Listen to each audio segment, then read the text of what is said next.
Break के बाद खुशामदीद नाज़रीन। वफाकी हुकूमत के इक़दामात देखें, उनके बयानात देखें, प्रेस कॉन्फ्रेंसेस देखें तो उससे यही तासुर देखने को मिलता है कि पाकिस्तान तहरीके इंसाफ के गिर्द घेरा तंग किया जाएगा। अब जो नए इक़दामात किए जा रहे हैं, जो नई कमेटीज तश्कील दी जा रही हैं, FIA को केस रेफर किए जा रहे हैं, उससे तो यही लगता है कि आने वाले दिनों में पाकिस्तान तहरीके इंसाफ के चेयरमैन इमरान खान को एक और केस के अंदर जकड़ने की कोशिश की जाएगी। वो किस हद तक बाहर निकलेंगे, पाकिस्तान तहरीके इंसाफ के पास प्लान कौन सा मौजूद है और प्लान कितने मौजूद हैं, एग्जीक्यूशन किस तरीके से हो सकती है, लॉन्ग मार्च का अगर इशारा दिया जाता है तो कितने बड़े पैमाने पर लॉन्ग मार्च की कॉल दी जाएगी या फिर शहर शहर पहिया जाम हड़ताल की कॉल भी दी जा सकती है। पाकिस्तान तहरीके इंसाफ के अगले प्लान पे बात करेंगे। हमें ज्वाइन किया है सूबाई वजीर पंजाब मवासलात व तामीरात अली अफजल शाही साहब ने। अली अफजल साहब बहुत मशकूर हैं आपके वक्त के।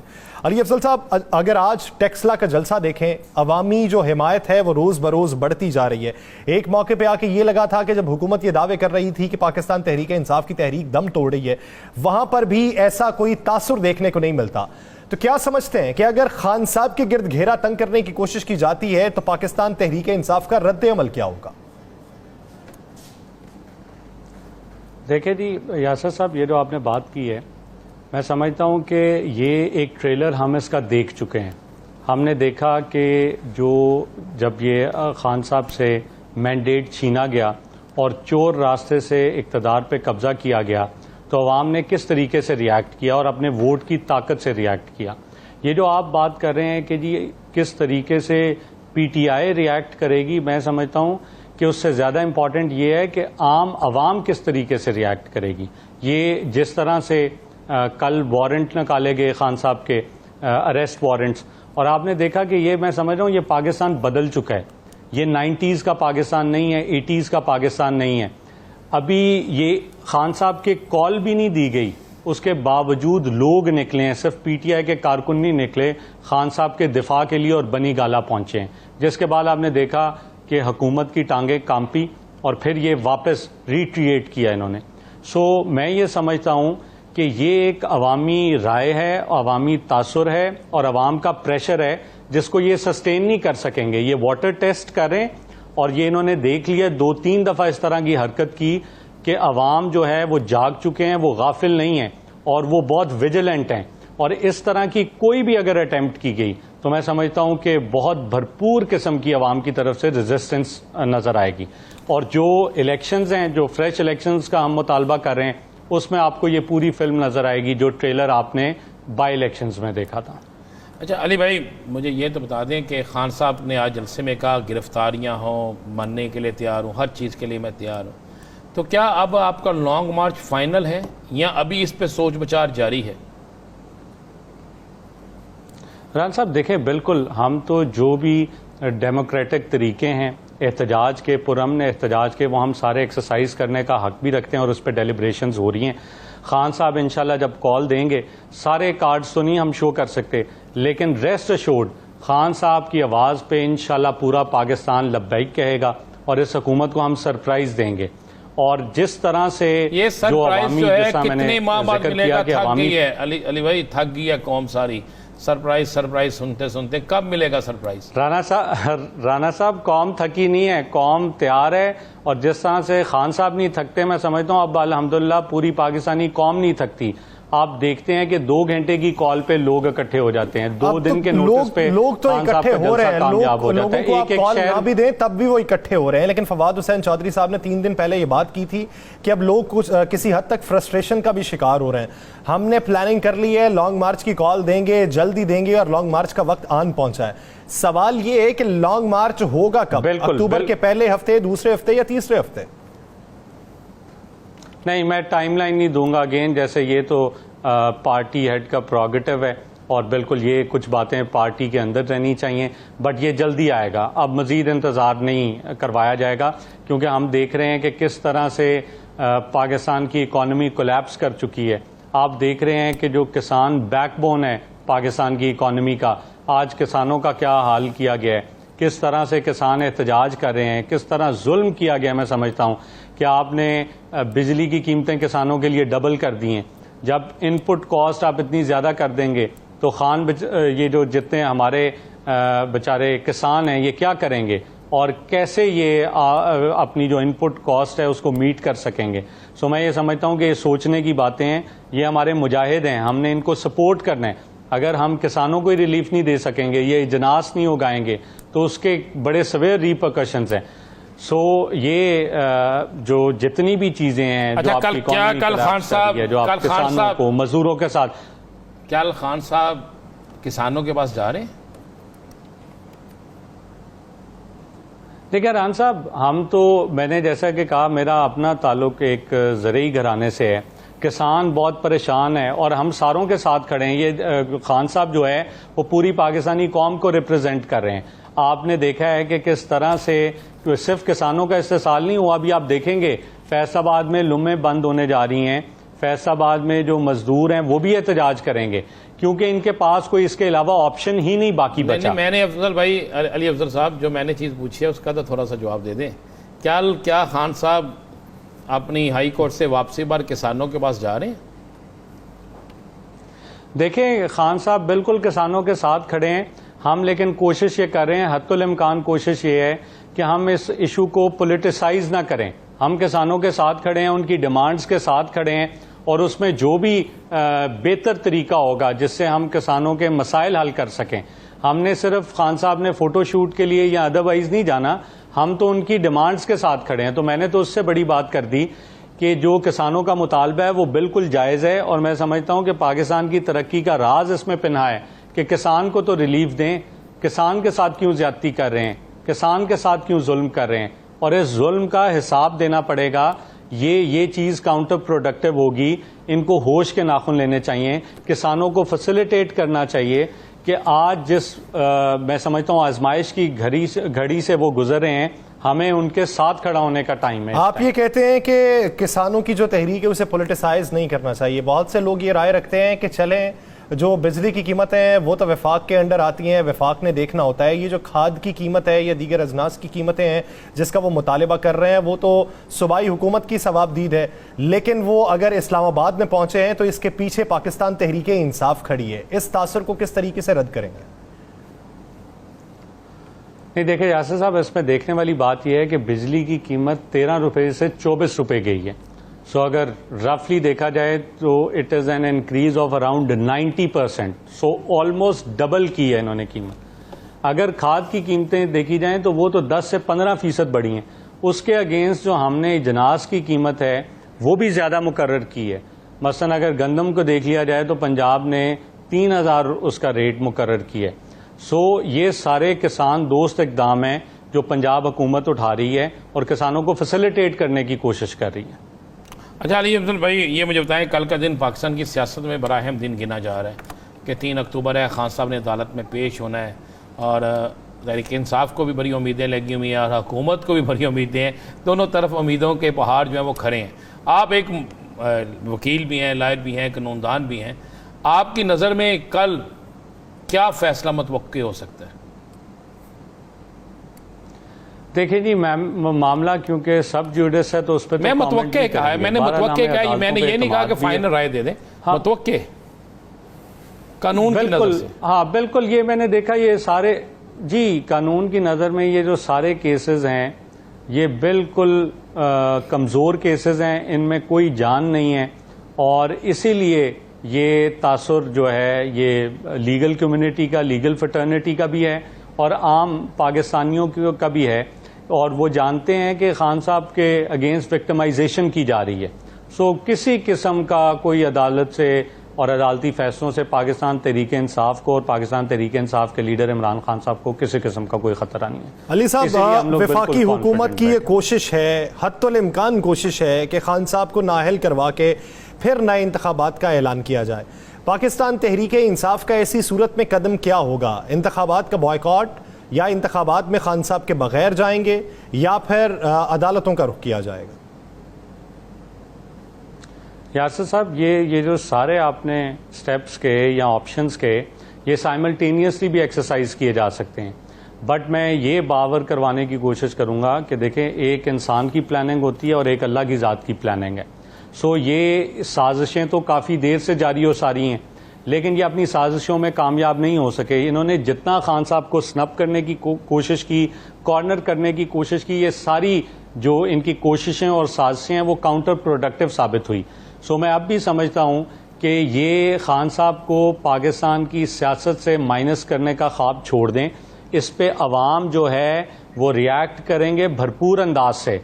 और ये जो जिस तरह के मैंने पहले कहा कि बाई इलेक्शंस में तो आपने ट्रेलर देखा, उसके बाद इन लोगों का घर से निकलना मुश्किल हो जाएगा। लोग बहुत पोजेसिव हैं खान साहब के बारे में, और खान साहब अच्छा, अरे अफजल सईद साहब का किसानों ने So, पार्लियामेंट हाउस के बाहर जाने का ऐलान कर दिया क्योंकि उनके मुतालबात मंजूर हैं। अगर वहाँ उस दौरान में उन पर तशद्दुद शुरू हो जाता है, शेलिंग शुरू हो जाती है, उनकी गिरफ्तारियां शुरू हो जाती हैं, तो क्या तहरीक इंसाफ फिर भी अपनी हमायत सिर्फ बयान तक रखेगी या तहरीक इंसाफ भी बिल्कुल कर सामने आ जाएगी?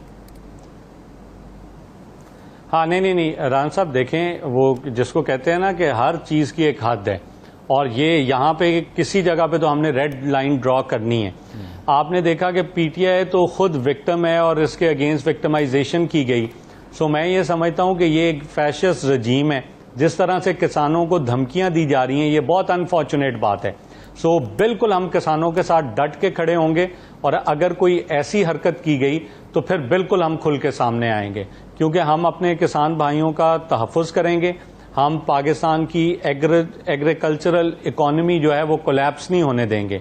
सो अगर इन्होंने किसानों के साथ ज्यादती की, गिरफ्तारियां की, तो बिल्कुल हम अदालतों में जाएंगे और किसानों को हर मुमकिन सिर्फ अदालतों में जाएंगे या किसानों के साथ फिर एहतजाज में भी पहुंचेंगे? बिल्कुल जी, मैं तो कह रहा हूं हर हद तक जाएंगे। बिल्कुल एक रेड लाइन हमने ड्रॉ करनी है, और जब वो लाइन क्रॉस की जाएगी तो फिर हम वो जो हर पॉसिबल ऑप्शन जो है, लीगल ऑप्शन, उसको हम एक्सरसाइज करेंगे। अली साहब, एक तरफ वफाकी हुकूमत ये कह रही है कि आर्टिकल 6 लगाने पे बातचीत होगी, दूसरी तरफ FIA जो है वो तहकीकात करेगी, जिसमें साबिक प्रिंसिपल सेक्रेटरी आजम खान है, चेयरमैन PTI हैं, शाह महमूद कुरैशी साहब हैं, दीगर असद उमर साहब हैं। तो अगर वो इस तरह का इकदाम उठाती है तो पाकिस्तान तहरीके इंसाफ का रद्द-ए-अमल क्या होगा? कमेटियों का सामना किया जाएगा या मुकम्मल तौर पर बाइकआउट किया जाएगा? यासर साहब, ये तो हम अगेन लीगल टीम डिसाइड करेगी कि एग्जैक्टली क्या लीगल कोर्स ऑफ एक्शन हम अडॉप्ट करते हैं। लेकिन ये मैं पहले से, और पूरी कौम को नजर आ रहा है कि किस तरह से सिर्फ इनकी 28 किलोमीटर पे हुकूमत है, और 28 किलोमीटर पे हुकूमत के साथ ये किस किस्म के होचे हटकंडों पे उतरे हुए हैं। सो एक पैगाम मैं इनको भी देना चाहता हूं कि हमारे पास अल्हम्दुलिल्लाह पूरा सूबा पंजाब है। सो वो रेड लाइन क्रॉस ना करें, क्योंकि फिर यहाँ पे लाहौर में, पंजाब में जो महलों में लोग बैठे हुए हैं वो भी महफूज नहीं रहेंगे। और हमारी लीडरशिप तो बिल्कुल सुप्रीम कोर्ट के मुताबिक सादिक और अमीन रही है। इन पे तो केसेस भी हैं, केसेस में इनको सजाएं भी हुई हैं। सो ये इस तरह की किसी भी साजिश में और प्लानिंग में शामिल ना हो, और अगर इस किस्म की कोई कोशिश ये करते हैं तो बिल्कुल हम लीगल जो ऑप्शंस हैं हमारे पास, हम वो सारी एक्सरसाइज करेंगे और बिल्कुल भरपूर जवाब देंगे इंशाल्लाह। सुनने में आ रहा है कि जो आपकी पंजाब हुकूमत जो है उसको ये गिराने की तैयारी फिर एक दफ़ा मुकम्मल कर चुके हैं और बड़ी जोर तोड़ शुरू हो चुकी है। क्या कोई ऐसी इतलात हैं? रान साहब, बिल्कुल ये इतलात तो हमारे पास मौजूद हैं, और अभी जैसे मैं पिछले सवाल के साथ इसको कनेक्ट करूंगा, जैसा कि आपने पूछा कि आर्टिकल 6, तो ये काइंडली इनको कहें कि आर्टिकल 6 पढ़ भी लें। ये जितनी बात हुई है बहसीयत कानून के तालिब इल्म, आर्टिकल 6 तो इसमें कहीं पे इन्वॉल्व नहीं होता। इसी तरह पंजाब हुकूमत गिरानी है तो उसका एक आइन में तरीकाकार मौजूद है। सो मैं आपसे सवाल करता हूं कि कैसे गिरा सकते हैं, क्या कहेंगे, क्या ऑप्शन एक्सरसाइज करेंगे?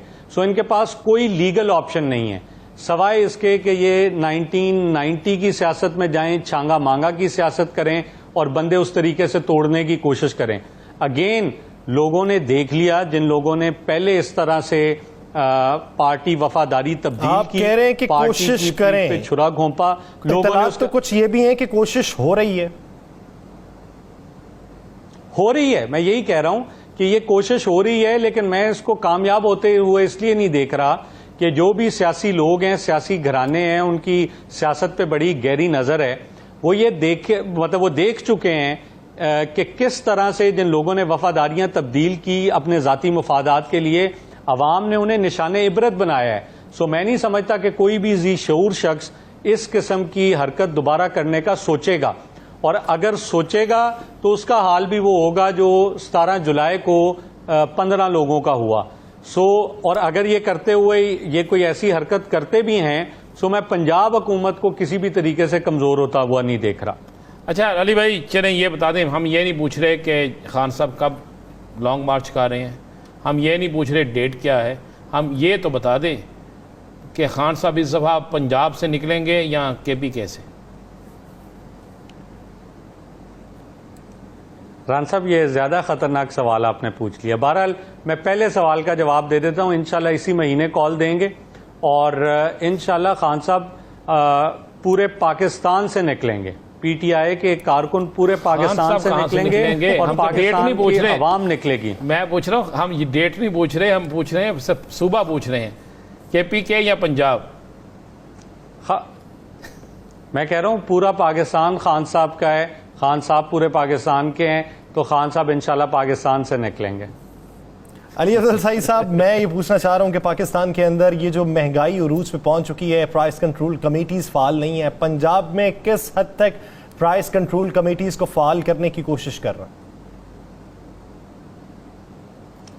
बिल्कुल यासिर साहब, यही मैं कह रहा हूँ कि इस टाइम तो मुल्क के बुरे हालात हैं, हर लिहाज से आप जो भी देखते हैं सो बैड गवर्नेंस है, और इसीलिए पाकिस्तान तहरीक इंसाफ का मुतालबा रहा है कि आप फ्रेश इलेक्शंस करवाएं, फ्रेश मैंडेट दें, और उसके बाद ताकि हुकूमतें तसल्ली से अपना काम कर सकें। पंजाब में गुड गवर्नेंस पे हमारा बहुत ज़्यादा फोकस है। प्राइस कंट्रोल कमेटीज़ कुछ फ़ाल हैं, कुछ फ़ाल होने जा रही हैं। मार्केट कमेटीज़ कुछ फ़ाल हैं, कुछ फ़ाल होने जा रही हैं। कुछ उसमें अदालती अमूर में अदालत की तरफ से कुछ रुकावटें हैं, उनको दूर किया जा रहा है लीगल ऑप्शंस को एक्सरसाइज करते हुए।